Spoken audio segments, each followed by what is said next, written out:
السلام عليكم ورحمة الله وبركاته. وعليكم السلام ورحمة الله. கேக்குது போல. نحمده ونصلي على رسوله. أعوذ بالله من الشيطان الرجيم. بسم الله الرحمن الرحيم. وإذ قال لقمان لابنه وهو يعظ يا بني لا تشرك بالله إن الشرك لظلم عظيم. صدق الله العظيم. எல்லா புகழும் அல்லாஹ்வுக்கே உண்டாகட்டுமாக. சாந்தியும் சமாதானமும் எம்பெருமானார் ரசூலே கரீம் ஸல்லல்லாஹு அலைஹி வஸல்லம் அவர்கள் அடிச்சுவட்டை அப்படியே பின்பற்றி வந்த சஹாபாக்கள், தாபிஈன்கள், தபா தாபிஈன்கள், ஷுஹதாக்கள், சாலிஹீன்கள், குறிப்பாக இந்த மஜ்லிஸில் கலந்து கொள்ளக்கூடிய நம் அனைவர்களுக்கு அல்லாஹ் தஆலா என்றென்றும் உண்டாக்குவானாக. அல்ஹம்துலில்லாஹ். நான் ஓதிய இந்த ஆயத்து சூரே லுக்மான்ல இருக்கு. சூரே லுக்மான் அல்லாஹ் தஆலா ஹஜ்ரத் லுக்மான் அலைஹிஸ்ஸலாம் அவர்களுடைய பேரில் அவர்களுடைய பெயர் உடைய ஒரு சூறாவை நமக்கு இருக்கிறது.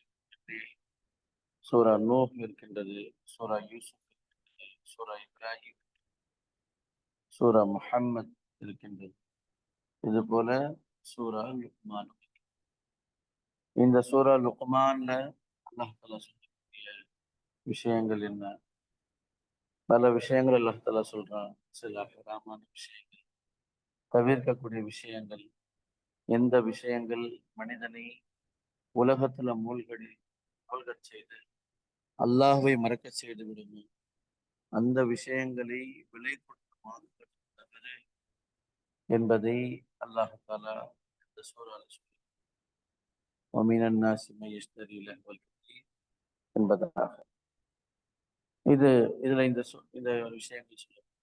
அடுத்த ருக்கூல அல்லாஹ் தஆலா சொல்லக்கூடிய விஷயம், அவர்கள் தன்னுடைய மகனுக்கு செய்யக்கூடிய உபதேசம் وَإِذْ قَالَ لُقْمَانُ لِابْنِهِ ஹஜ்ரத் லுக்மான் அலைஹிஸ்ஸலாம் யார் அப்படின்னு சொன்னாங்க. லுக்மான் அலைஹிஸ்ஸலாம்ட்ட அல்லாஹ் தஆலா கேட்டான். அப்ப அவர்கள் ஹிக்மத்தை தேர்ந்தெடுத்தார் அப்படின்னு சொன்னாங்க. ஞானமுள்ள வார்த்தைகள், அதற்கு தான் ஹிக்மத் என்பதாக சொன்னார். ஹஜ்ரத் லுக்மான் அலைஹிஸ்ஸலாம் அவர்கள் ஹிக்மத்தை தேர்ந்தெடுத்துக் கொண்டார்கள். அவர்கள் ஹிக்மத்தான முறையில சில ஞான வார்த்தைகள், உபதேசங்களை தன்னுடைய மகனுக்கு சொல்லியிருக்கிறாங்க. அது இந்த உலகத்தில் அதிகமான பிரயோஜனம். பார்சியில ஒரு கிதாப் இருக்கின்றது, பந்தநாமா அப்படின்னு சொல்லி. அதனுடைய கடைசியில ஹஜ்ரத் லுக்மான் அலைஹிஸ்ஸலாம் அவர்களுடைய ஹிக்மத் ஆன 100 உபதேசங்களுடைய விஷயங்கள் எழுதப்பட்டு ரொம்ப அழகான.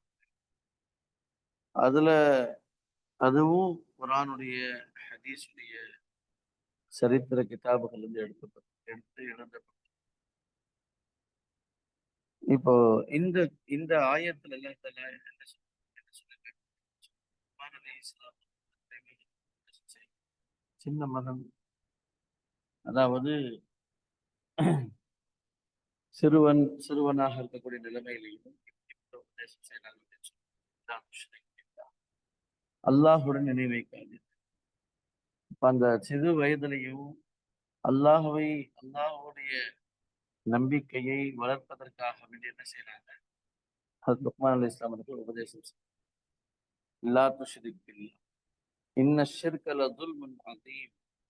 அல்லாஹுடன் நினைவு வைப்பது அது மிகப்பெரிய பாவம் என்பதாக சொல்லி இந்த ஆயத்தில் சில விஷயங்கள் நமக்கு தெரியும். ஒண்ணு என்ன அப்படின்னு சொல்லி, உபதேசம் செய்வதற்கு முன்னாடி நம்ம எவ்வளவுதான் அதட்டினாலும், எவ்வளவுதான் கத்தி சொன்னாலும் அது உள்ளத்துக்கு சேர்த்து, மாறாக தட்டி கொடுத்து அன்பான முறையில சில வார்த்தைகளை சொல்லி அன்பான முறையில அழைத்து அவர்களுக்கு உபதேசம் செய்தால் மட்டுமே அந்த வார்த்தைகள் உள்ளம் வரைக்கும் சேரும். இந்த ஆயத்திலிருந்து நம்மளுக்கு தெரியும். லுக்மான் அலைஹிஸ்ஸலாம் அவர்கள் யா வலதி யா பனி யா யா இப்னி என்பதாக இந்த வார்த்தைகளை யா புனைய யா புனைய என்று வார்த்தைக்குள்ள அர்த்தம் என்ன? அதாவது என்னுடைய சிறுவனே, அன்பா கூப்பிடுற மாதிரி. சின்ன குழந்தையே, எப்படி தமிழ்ல அது மாதிரி அரபியில தன்னுடைய மகனை யா புனைய, சிறுவனே, சிறு குழந்தையே அப்படின்னு சொல்லி அன்பா கூப்பிடுற. அப்போ ஒருத்தவருக்கு நம்ம உபதேசம் செய்ய போறோம் அப்படின்னு சொல்லி முதல்ல தன்னுடைய முகப்பத்தை நாம அவருக்கு நல்லதுதான் சொல்லணும் என்பதை அவர்கள் விளக்க வைப்பதற்காக வேண்டி நாம் என்ன செய்யணும்? அன்பான முறையில் அவர் அழைத்து அதற்கு பிறகு நாம் சொல்லக்கூடிய வார்த்தையை நாம் சொன்னோம் அப்படின்னு சொன்னா அது விளங்கும். ஒரு தடவை இப்னு மசூத் ரலியல்லாஹு அவர்கள் நபி ஸல்லல்லாஹு அலைஹி வஸல்லம் நபிசாசம் கூட ஒரு பின்னாடி உட்கார்ந்து இருக்கிறாங்க. அவர்களை 3 தடவை கூப்பிட்டாங்க, மகனே மகனே மகனே. அவங்க 3 தடவை என்ன செய்யறாங்க? லப்பைக் வஸஅதைக் லப்பைக் வஸஅதைக் அப்படின்னு சொல்லி என்ன செய்யறாங்க? அப்போ ஒரு உபதேசம் செய்வதற்கு முன்னாடி முதல்ல நம்மளுடைய கோபத்தை என்ன செய்யணும்? நாம கண்ட்ரோல். சில நேரத்தில் என்ன செய்வோம்? கத்தி பேசுவோம். அது என்ன செய்யாது, அது காதுல போய் சேரும். அப்ப அல்லாஹ்வுடைய நபி அல்லாஹ் தஆலா குர்ஆன்ல உபதேசத்தினுடைய முறையை சொல்லி காமிக்கிறார். அன்பான முறையில் அதற்கு பிறகு என்ன செய்யுங்க? சிறு வயது தானே, அல்லாஹ்வை பத்தி சொன்னா விளங்காது, சிறுக்க பத்தி சொன்னா விளங்காது அப்படின்னு சொல்லி நினைக்காதீங்க. சின்ன வயசுல இருந்தே தௌஹீத் அந்த விஷயத்தை என்ன செய்யணும்? அவருடைய உள்ளத்துல உட்கார வைக்கணும், அவருடைய உள்ளத்துல பதிய வைக்கணும். அதே போல ஷிர்க பத்தி உள்ள வெறுப்பையும் அவருடைய உள்ளத்துல என்ன செய்யணும்? கொண்டு வரணும். எனவே லுக்மான் அலைஹிஸ்ஸலாம் என்ன செய்யறாங்க? இந்த ஷிர்குல் இதுதான் அநியாயங்கள்ல மிகப்பெரிய அநியாயம். அதே போல தன்னுடைய குழந்தைகளுக்கு என்ன செய்யணும் அப்படின்னு சொன்னா, நாம எவ்வளவு சிரமத்தோட ஒரு பொருள் இந்த உலகத்துல அல்லாஹ் மூலமா இதனுடைய அருமையை அவர்களும் விளங்க. ஒரு சம்பவத்துல எழுதுறாங்க, என்ன எழுதுறாங்க அப்படின்னு சொன்னா, ஒரு ப்ரொஃபஸரும் ஒரு மாணவர், அதாவது 2 பேரும் இன்ஜினியர் தான்.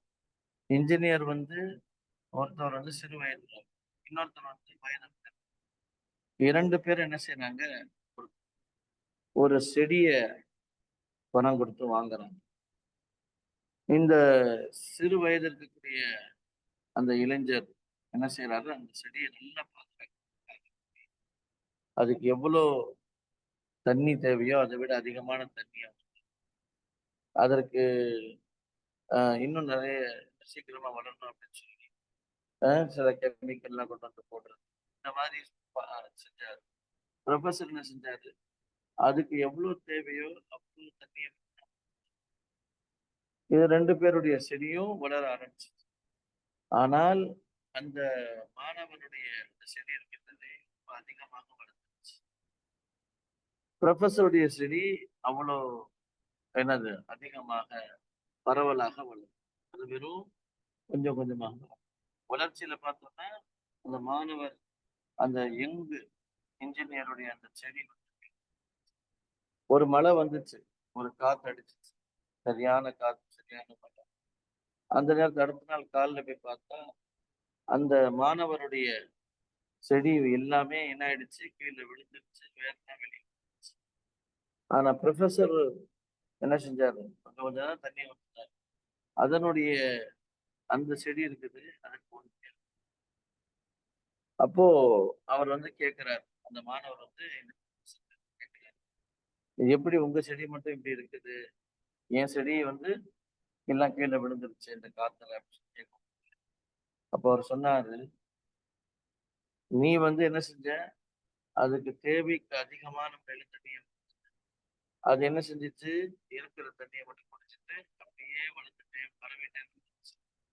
ஆனா நான் வந்து என்ன செஞ்சேன், அதுக்கு தேவையான அளவுக்கு தான் தண்ணியை வந்து, அதுக்கு தேவைப்படும் இன்னும் ஆழமான முறையில தண்ணிய தேடிக்கிட்டு உள்ள இறங்கிருச்சு. என்னுடைய செடியினுடைய வேர்கள் பூமியுடைய கொஞ்சம் ஆழம் வரைக்கும் போயிடுச்சு. ஆனா உன்னுடைய செடிக்கு வந்து ஆழமான ஆழமான முறையில அதனுடைய வேர்கள் சேரும். இதுதான் காரணம். அப்போ இந்த சம்பவத்தை கொண்டு ஓரளவு என்ன எடுத்துறாங்க, நமக்கு என்ன படிப்பினை சொல்றாங்க அப்படின்னா, எந்த தகப்பன் எந்த தாய் தன்னுடைய குழந்தைக்கு வந்து ஒரு முயற்சி செய்யக்கூடிய பழக்கத்தை ஏற்படுத்த, அவர்களுக்கு நல்லது செய்யல, மாறாக அவர்கள் என்ன செய்யறாங்க, அவர்களை சோம்பேறியாக்குறாங்க. அவர்களை வந்து என்ன செய்யறாங்க, உழைக்கக்கூடிய அந்த தன்மைய அவர்களுக்கு அப்ப என்ன ஆயிடுது, பிற்காலத்துல அவருக்கு எது செய்ய மாதிரி கிடையாது, மாறாக அவர்களுடைய உழைப்புக்கு ஏற்றாங்க. எனவே குழந்தைகளுக்கு வந்து எனது முயற்சி செய்யக்கூடிய பழக்கத்தையும் அதே போல தேவையுள்ள அளவிற்கு என்ன செய்யணும், அதிகமானத அவர்களுக்கு இந்த வயசுலயே அதிகமான காசு, அதிகமான பொருட்கள், அதிகமான பிற்காலத்துல அவர்கள் என்ன செய்ய முடியாது என்பதாக சொன்ன. எனவே இந்த இந்த இதுல இருந்து நமக்கு என்ன தெரியுது அப்படின்னு சொல்லி விஷயங்கள் தெரிஞ்சது என்ன முதல் விஷயம், நாம நம்மளுடைய குழந்தைகளுக்கு செய்யப்படும் அழகான முறையில என்ன செய்யணும், முதல்ல அழைத்து அவர்களுக்கு தன்னுடைய அன்பை வெளிப்படுத்தி அதற்கு இதனால அந்த நசீகத்துள்ள வரை, அதே போல அந்த குழந்தைகளுக்கு வந்து அளவுக்கு அதிகமான முறையில பொருட்களை வாங்கி, அது அவர்களுடைய உழைப்பையும் அவர்களுடைய முயற்சிகளையும் என்ன செய்யும், அதை வந்து செய்ய விடாம தடுத்து, நம்மளுக்கு லேசான முறையில் இல்லாம கிடைச்சு அந்த குழந்தைகள் நினைத்து பிற்காலத்துல என்ன செய்வாங்க, அவர்கள் முயற்சி செய்ய வைக்க, அவர்களை கொஞ்சம் சில வேலைகளை செய்ய வைக்கணும். அந்த வயதுக்கு ஏற்றால் என்ன செய்வாங்க, அந்த பழக்கங்கள் முயற்சி செய்து சாப்பிடுறதுக்காக அவர்களுக்கு வேலை செய்ய பழக்கம் ஏற்படும். ஒவ்வொரு விஷயத்திலையும் எந்த இடத்துல போனாலும் அவர்கள் தன்னுடைய அறிவாலையும் முயற்சி அடைந்து அல்லாஹ் இந்த விஷயங்களை விட அல்லாஹ் நம் அனைவருடைய குழந்தைகளுக்கு நல்ல முறையில நாம் நன்மை செய்து வாக்குதான்.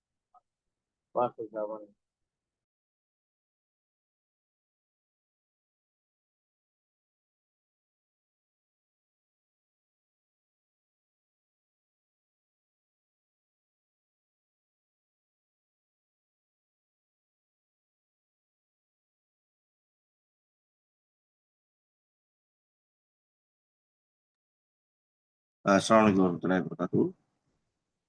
அடுத்த ஸ்பீக்கர் வந்து நம்ம சுஹைப் சாப் டெல்லியில் இருக்காங்க. அதனால வந்து இன்னைக்கு என்னால் பேச முடியாதுன்னு சொல்லி மெசேஜ் பண்ணியிருக்கிறாங்க. இன்ஷால்லா அதனால இந்த ப்ரோக்ராம் இதோட முடிச்சுக்கோங்க. இன்ஷால்லா நாளைக்கு இன்ஷால்லா அப்துல் ரஹ்மான் சார் இன்ஷால்லா